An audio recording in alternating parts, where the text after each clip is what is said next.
Olá, meus irmãos, minhas irmãs.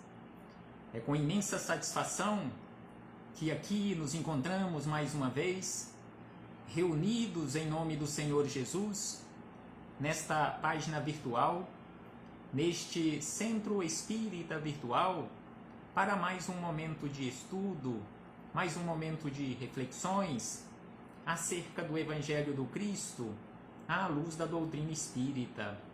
E por isso, mais uma vez agradecemos e precisamos constantemente agradecer a Deus, em especial e acima de tudo, pela dádiva da vida. Agradecemos a este Pai que constantemente nos oferta oportunidades para a nossa melhoria, oportunidades para a nossa transformação. Mas conforme nós sabemos, é preciso que façamos esforços constantemente, esta busca constante por conhecer a verdade, para que a verdade nos liberte das trevas da ignorância. Não iremos encontrar esta verdade, não iremos nos libertar, se não buscarmos por conta própria, através de todos os meios que o Senhor da vida nos oferta. Agradecemos a Jesus de Nazaré, Mestre e Senhor, guia e modelo para toda a humanidade, por estes ensinamentos belíssimos que ele nos deixou, e exatamente Jesus, que Deus nos encaminhou à terra para servir de guia e modelo, para nos apresentar esta verdade.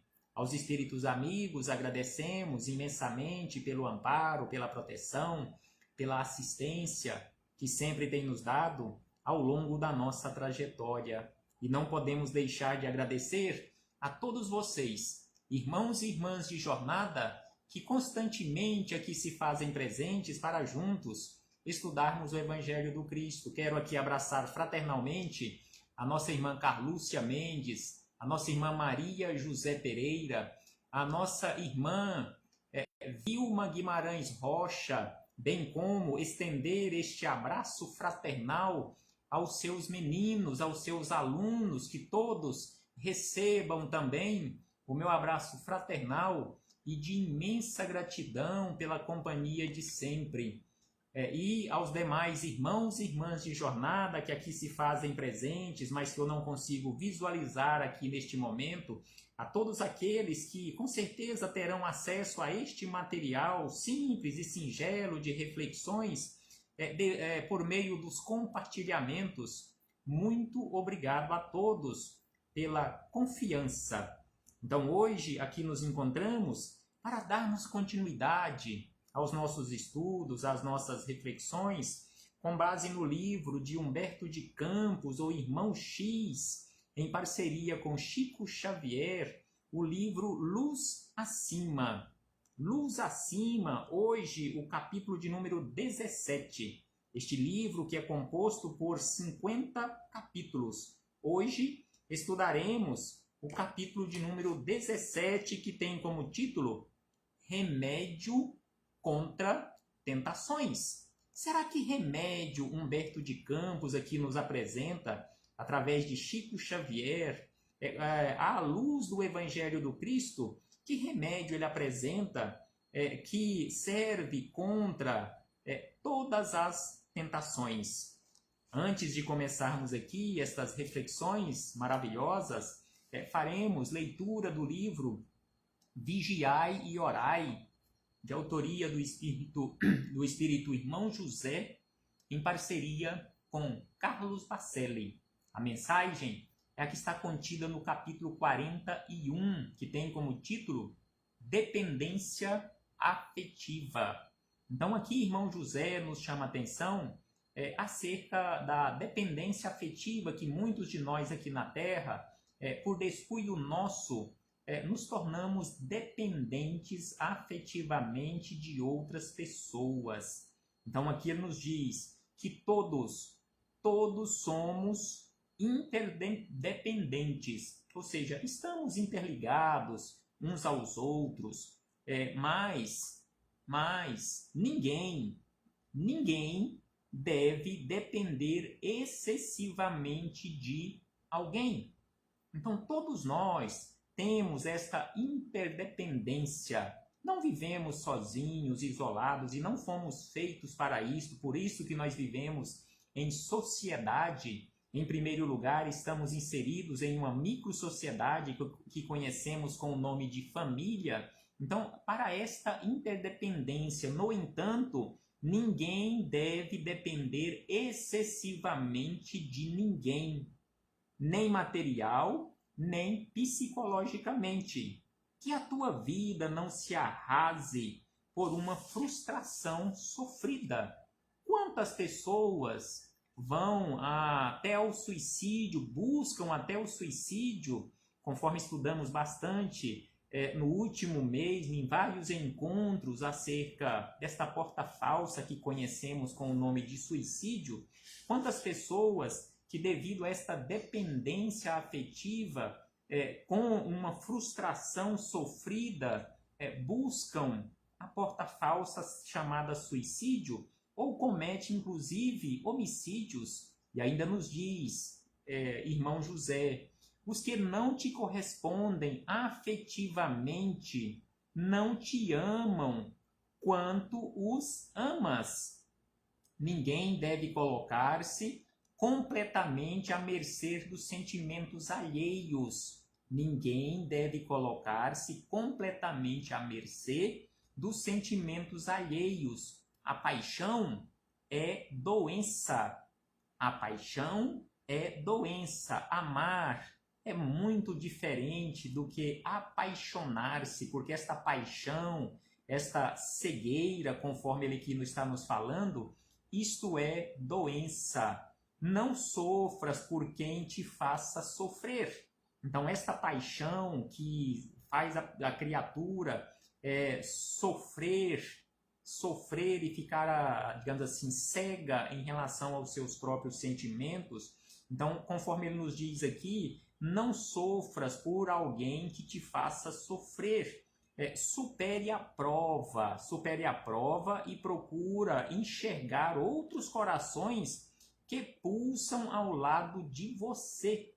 Existem karmas. Aqui ele nos fala acerca dos sofrimentos que buscamos através das escolhas equivocadas nossas. Existem karmas criados nesta própria vida, ou seja, nada tem que ver com o passado. Porque na maioria das situações nós temos aquela mania equivocada, até mesmo uma cegueira, de colocarmos tudo culpa no passado. Mas conforme ele diz aqui, existem muitos karmas, muitos problemas que nós criamos nesta própria existência devido à teimosia nossa, devido à nossa cegueira.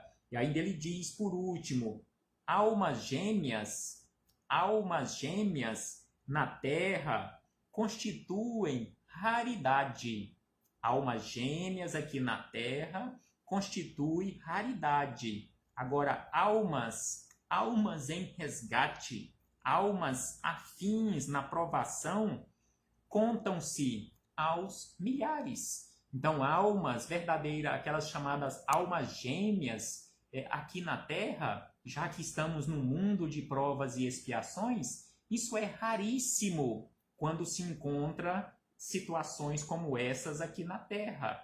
Agora, almas afins na provação contam-se aos milhares mesmo. Quero aqui abraçar fraternalmente também o nosso irmão André Luiz Evangelista, que aqui se faz presente, para juntos refletirmos acerca do Evangelho do Cristo.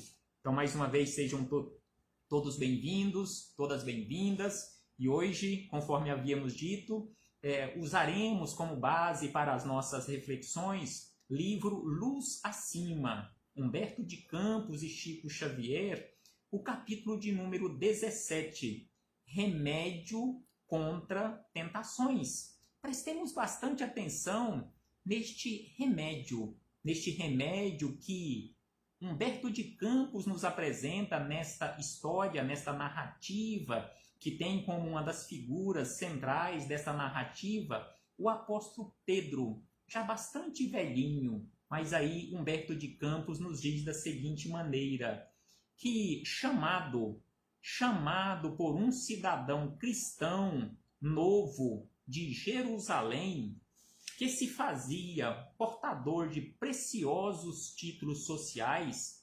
desejoso de ouvi-lo quanto ao remédio eficaz contra as tentações, Simão Pedro, já velhinho, explicou sem rodeios. Então aqui Humberto de Campos começa a narrativa nos dizendo que um senhor cristão que era novo em Jerusalém buscou a figura do apóstolo Pedro, já velhinho, para lhe perguntar acerca de um remédio que fosse realmente eficaz contra todas as tentações aqui da vida. E o apóstolo Pedro começa falando a ele e falando a todos nós da seguinte maneira. Ele conta aqui, o apóstolo Pedro, a este que o procurou, ele conta uma história. Então o apóstolo Pedro começa a narrativa a este Senhor que o procurou em busca deste remédio contra as tentações. Ele começa a narrativa da seguinte maneira, que certo homem de Gaza, certo homem ali da região, da faixa de Gaza, que amava profundamente o Senhor e lhe observava cauteloso os mandamentos, após cumprir todos os deveres para com a família direta, viu-se na meia-idade plenamente liberto das obrigações mais imediatas e, porque suas aspirações mais altas fossem as de integração definitiva com o Altíssimo Pai, consagrou-se à contemplação dos mistérios divinos, consagrou-se à contemplação. Ele não queria trabalhar naquele momento, ele queria viver de contemplação.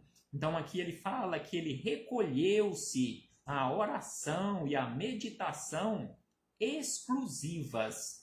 Então, já que ele tinha cumprido todos os deveres, já com uma certa idade no corpo físico, ele se sentia livre dos deveres para com a família direta, ele queria dedicar-se exclusivamente à contemplação do Altíssimo Pai, e para isso ele se recolheu a um determinado ambiente apenas para orar e meditar exclusivamente. Aí diz o apóstolo Pedro que extasiava-se diante das árvores e das fontes perante o lar e o céu, louvando o Criador em cânticos interiores de reconhecimento. Então ele ficava ali meditando, apreciando e admirando a beleza da natureza, a beleza do universo, a casa do Pai, que é todo o universo. E aí diz o apóstolo Pedro que tão maravilhosamente fiel se tornara ao poder celestial, que as forças divinas permitiram ao espírito das trevas aproximar-se dele, qual aconteceu um dia a Jó na segurança de sua casa. E aí o apóstolo Pedro acrescenta que o rei do mal, aqui ele conta uma história simbólica para ilustrar no final acerca deste remédio eficaz contra todas as tentações. Aí ele diz que o rei do mal acercou-se do crente perfeito e passou a trabalhar com ele, tentando enegrecer-lhe o coração. Então ele sentiu ali nas suas meditações que algo não estava certo, que havia alguma força estranha tentando lhe prejudicar.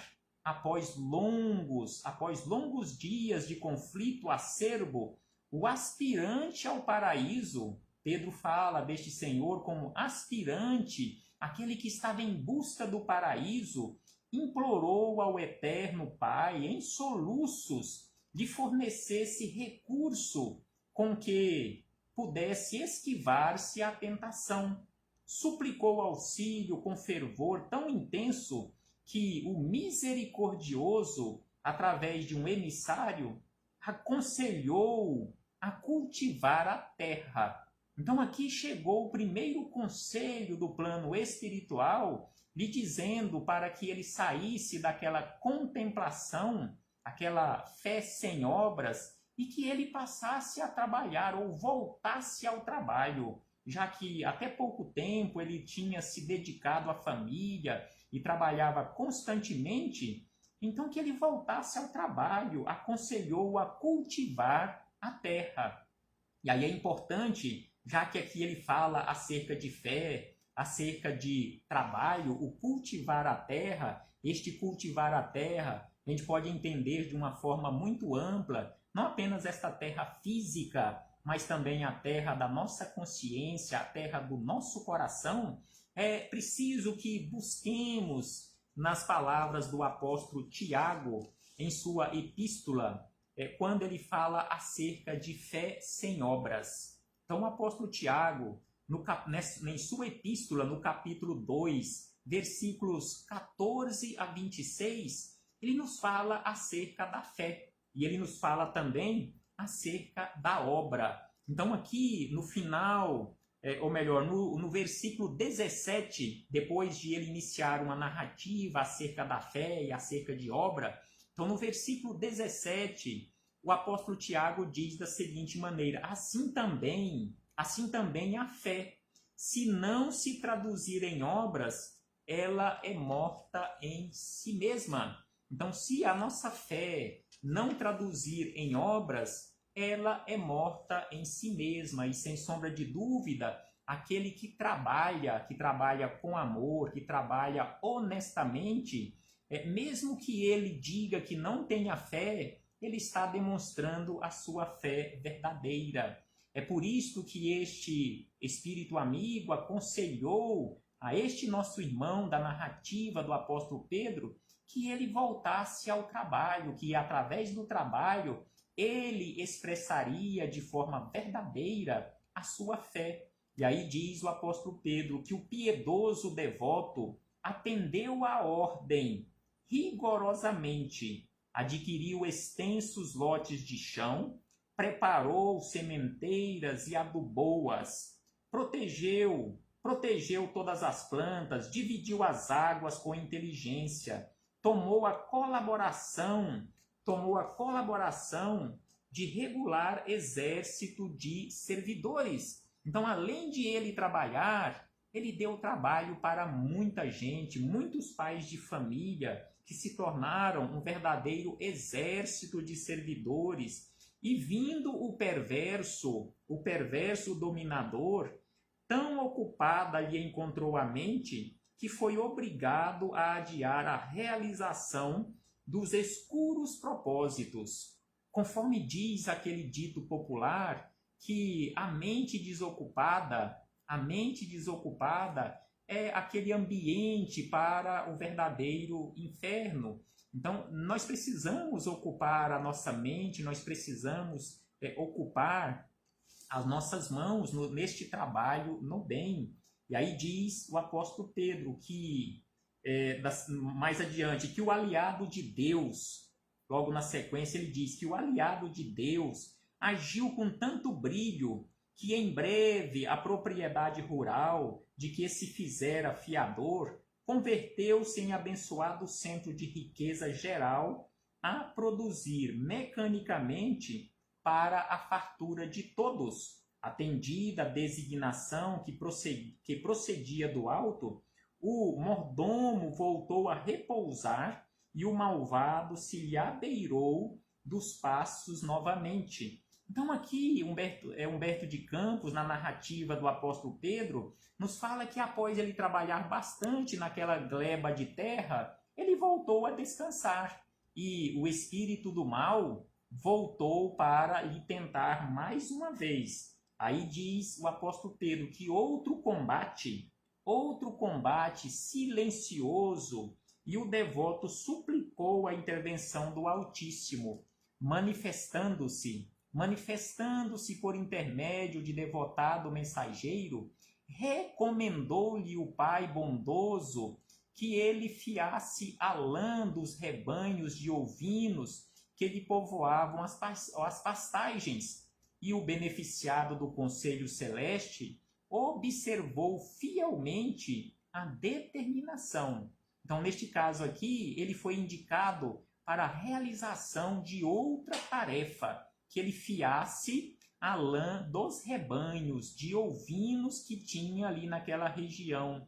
Movimentou o pessoal com este trabalho, ele movimentou o pessoal, selecionou carneiros, adquiriu teares e agulhas, fez-se credor de larga indústria do fio, e chegando o maligno notou-o tão ocupado que, sem guarida para provocações, se refugiou à distância, aguardando oportunidade, porque a mente dele não estava desocupada. Como dissemos anterior, a mente desocupada é oficina do diabo ou oficina do maligno ou das tentações. E ainda ele diz que o esforço do emissário, ou melhor, o esforço do missionário, em poucos anos imprimiu grande prosperidade ao serviço fabril, dispensando-o de maiores preocupações. Reparando-o livre, regressou o gênio satânico e rearticulou-se a guerra íntima. Então, mais uma vez, ele, estando desocupado dos seus afazeres, mais uma vez o gênio do mal, as tentações, das tentações, voltou a se ligar a ele para tentar-lhe mais uma vez. E aí diz o apóstolo Pedro que o aprendiz da fé, assim somos todos nós, aprendizes da fé, o aprendiz da fé recorre mais uma vez à prece e outra vez implorou medidas providenciais ao doador das bênçãos. O poderoso, exprimindo-se por anjo, induziu a moer grãos de trigo para o benefício comum. Então ele foi orientado mais uma vez pelo plano superior a realizar outra tarefa, agora de moer grãos de trigo para benefício comum ali daquela região. Aí diz o apóstolo Pedro que ele voltou favorecido ao trabalho e construiu, utilizando o concurso de muita gente, valiosos moinhos, suando à frente de todos na fabricação de farinhas alvas, tornando o dragão das sombras e percebendo-lhe tão grande preocupação na atividade salvadora, retirou-se de novo, constrangido, espreitando a ocasião mais oportuna. Assim nos dizem os espíritos amigos em relação àquela necessidade de mantermos o nosso padrão vibratório.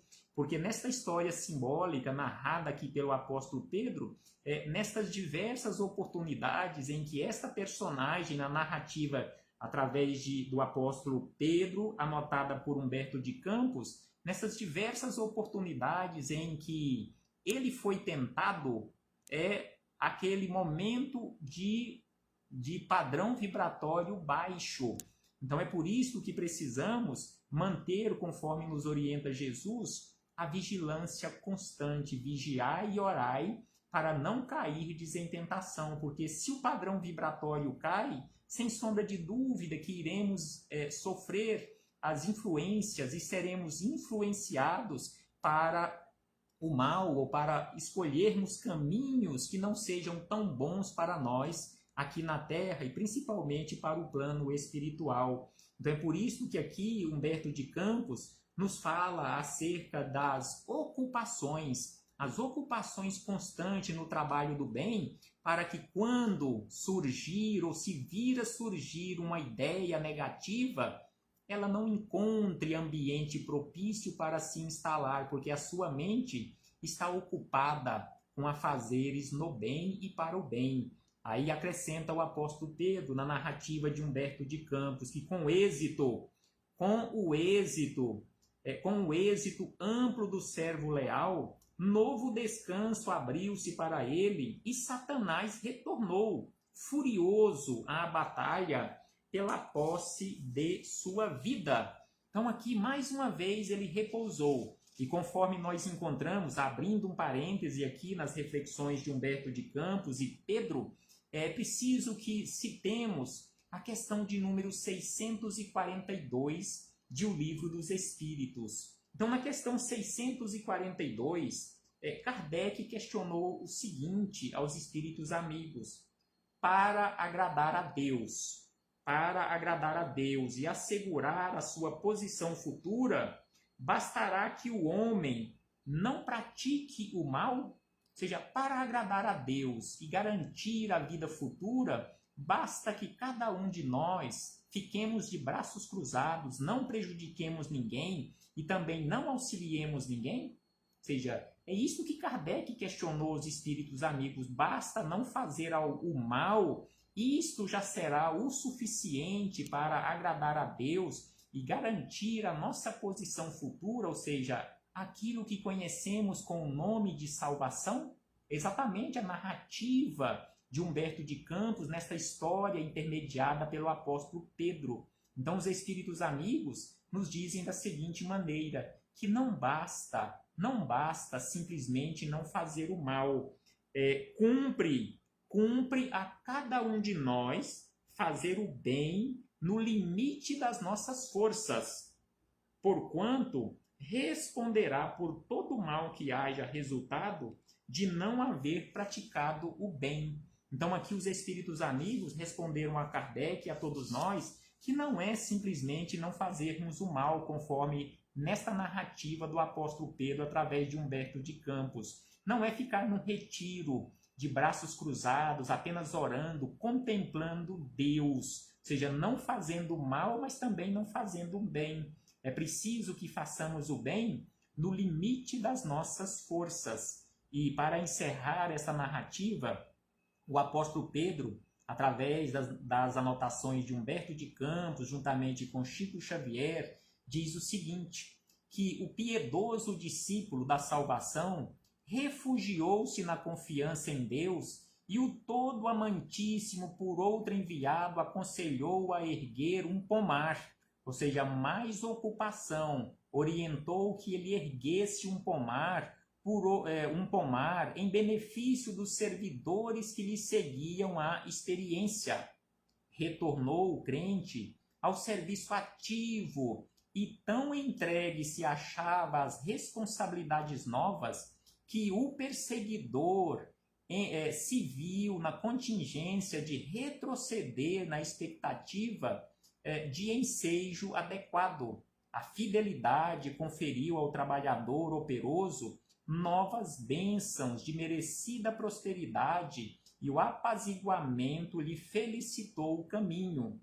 Quando se fixava o crente, despreocupado e feliz, na beatitude a fim de melhor agradecer as dádivas divinas, eis que ressurge o maldito, convocando-o a retomar o duelo oculto. O devoto, entretanto, compreendendo por fim as lições do Senhor, depois de tantas orientações, até que enfim ele compreendeu. E nós? Será que já compreendemos estas lições na nossa vida? Então aqui diz que o devoto, entretanto, compreendendo por fim as lições do Senhor, não se internou em novas rogativas. Aí ele não cruzou os braços mais, envolveu-se no serviço útil ao mundo e aos semelhantes até o fim de seus dias. É por isso que Jesus nos fala que aquele que perseverar até o fim receberá a coroa da vitória. E foi exatamente isto que este companheiro na narrativa de Pedro, aquele que o procurou acerca do remédio útil contra todas as tentações, que ele aprendeu a lição e se envolveu no serviço útil ao mundo e aos semelhantes até o fim dos seus dias, quando partiu da terra, ostentando a coroa da eternidade. E aí Humberto de Campos encerra que o ouvinte sorriu, O ouvinte de Pedro, aquele que havia procurado Pedro, que o ouvinte sorriu, algo apreensivo, e o velho apóstolo Pedro, em Jerusalém, calejado no sofrimento e no sacrifício, terminou a narrativa de orientação muito calmo. Então Pedro encerra dando a receita àquele que havia o procurado sobre o remédio contra todas as tentações e para nós. Então Pedro diz da seguinte maneira: meu irmão, o único remédio seguro que conheço, e olha que Pedro já tinha uma história, estava velhinho, tinha toda uma história junto com Jesus de décadas. Então aqui ele diz que o único remédio seguro que conheço contra todas as tentações do mundo é o mergulho do pensamento e das mãos no trabalho que nos dignifique a vida para o Senhor. Então, o único remédio seguro que conheço contra as tentações é o mergulho do pensamento e das mãos no trabalho que nos dignifica a vida para o Senhor.